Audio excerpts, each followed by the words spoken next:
In this edition of Proven to Work, they can think for themselves, but they can do it much better in groups.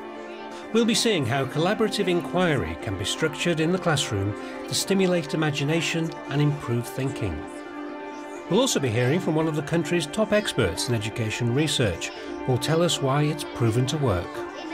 Now you are going to discuss with your group what you think it's a photograph of.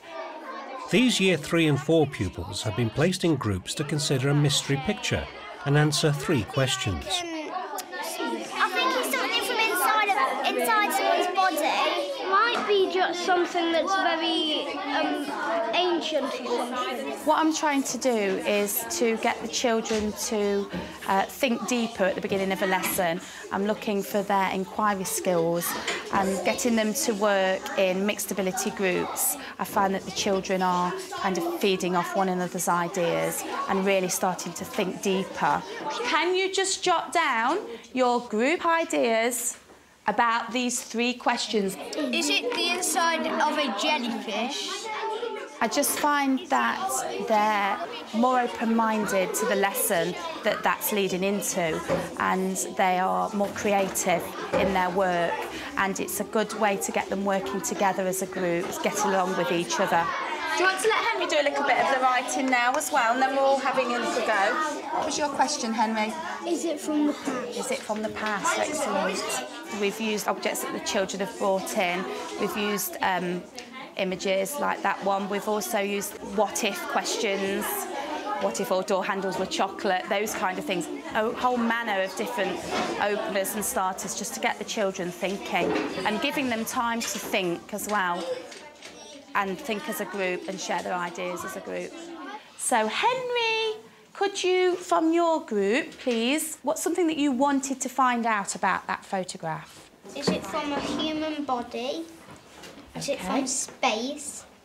Has it been magnified, which Josh was just writing when you stopped? Excellent. Has it been magnified? Really, really good questions there. Well done. When Marcus brought that stone in the other day, it looks similar to that, and I think it's one of those rocks that's been cut out in a cave. It could be. It could be a rock, Olivia. Well done. The lesson is bringing together 2 processes, which could also be used in secondary schools, according to Philip Accordingly, Director of the Centre for the Use of Research and Evidence in Education.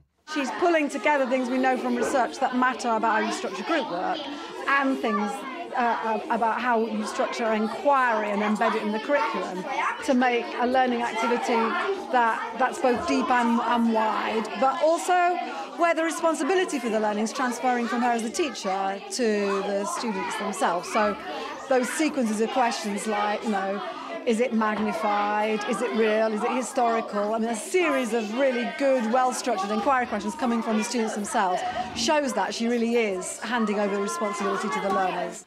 This is a piece of agate, but it's been highly magnified. So what else do we know in nature that grows from the ground?